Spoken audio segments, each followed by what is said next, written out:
selamat pagi semuanya. Hari ini Mister sangat bersyukur karena ada di pantai yang sangat indah. Sudah lihat video tadi kan, bagaimana matahari bersinar dan udaranya segar, suasananya tenang, dan kita mengucap syukur karena hari ini Tuhan yang berikan kepada kita semua. Oke, baik anak-anak. Hari ini kita akan kembali bersama-sama merenungkan firman Tuhan. Kita bersyukur bahwa ada firman Tuhan untuk kita pelajari tiap-tiap hari.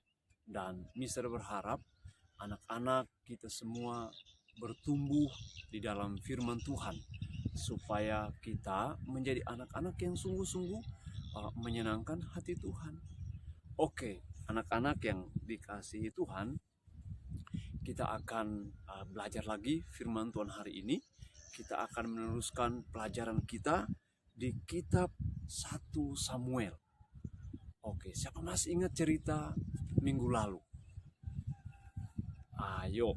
Nah, cerita kita minggu lalu itu tentang bagaimana bangsa Israel berhasil mengalahkan tentara Amon atau bangsa Amon, oleh karena dipimpin oleh seorang raja yang baru yang bernama Saul.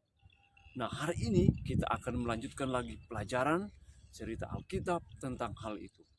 Oke, Mister akan membacakan satu bagian firman Tuhan dari 1 Samuel pasal 12 ayat 20 yang berkata demikian. Dan berkatalah Samuel kepada bangsa itu, "Jangan takut.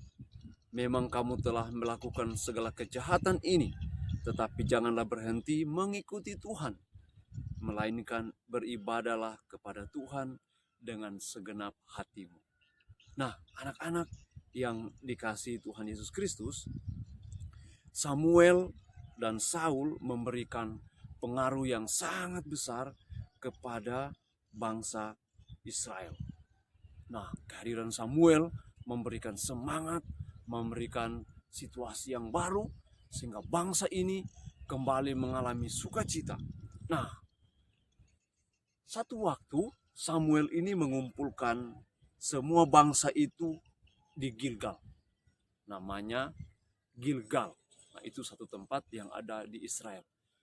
Tujuannya supaya Samuel ini kembali mengumpulkan seluruh bangsa Israel. Karena ingat, waktu Samuel mengangkat Saul sebagai raja, tidak semua orang Israel itu setuju. Tetapi setelah Saul memimpin bangsa Israel melawan bangsa Amon, namanya semakin terkenal dan tadinya orang-orang yang tidak suka dengan dia kembali mengalami rasa senang. Ternyata Saul ini bisa diandalkan menjadi seorang raja. Nah, oleh karena itu Samuel mengumpulkan semua orang Israel di Gilgal. Untuk apa? Untuk supaya Samuel memberitahukan kepada semua bangsa itu bahwa Saul yang dipilih oleh Allah untuk menjadi raja atas Israel. Dia kembali mengumumkan, dia kembali menceritakan firman Tuhan, dia kembali mengingatkan kepada bangsa Israel bahwa Saul yang menjadi raja. Tapi juga dalam kesempatan ini Samuel memperingatkan kepada bangsa itu bahwa Saul adalah raja Israel, tetapi yang paling penting di atas semuanya itu bangsa Israel harus mengikuti perintah Tuhan, bukan mengikuti Raja Saul. Karena Saul ditunjuk oleh Tuhan menjadi raja supaya kehendak Tuhan dilaksanakan dengan baik di tengah-tengah bangsa Israel. Nah, anak-anak yang diberkati oleh Tuhan, pada kesempatan itu Samuel berdoa kepada Tuhan supaya sungguh-sungguh bangsa Israel ini dikuatkan. Bangsa Israel ini semakin mengasihi Tuhan.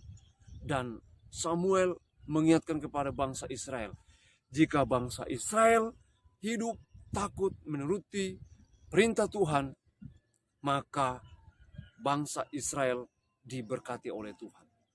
Tetapi jika bangsa Israel melanggar ketetapan yang diatur oleh Tuhan, maka bangsa Israel akan mengalami kesulitan, akan mengalami banyak tantangan. Oleh karena itu,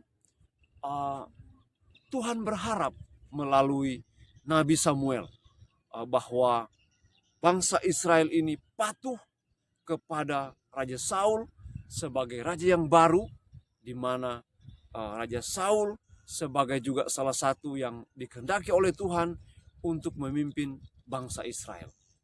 Nah, anak-anak yang dikasihi oleh Tuhan, kita akan melihat ke depan bagaimana perjalanan bangsa Israel ini. Apakah Raja Saul taat kepada Tuhan, atau bangsa Israel takut kepada Tuhan, taat kepada Tuhan?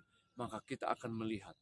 Oleh karena itu, dalam kesempatan ini, Tuhan mengingatkan, menasihati kepada bangsa Israel, maupun juga kepada Raja Saul. Kalau bangsa Israel semakin diberkati oleh Tuhan, maka mereka harus taat kepada Tuhan. Nah, anak-anak yang dikasihi Tuhan, apa yang kita bisa ambil dari cerita kita pada pagi hari ini? Firman Tuhan mengingatkan kepada kita, kita tidak perlu takut menghadapi hidup ini. Kita tidak perlu gentar menghadapi tantangan-tantangan dalam hidup ini. Mungkin anak-anak di rumah punya pergumulan, punya masalah, tapi kita tidak perlu takut karena Tuhan bersama-sama dengan kita.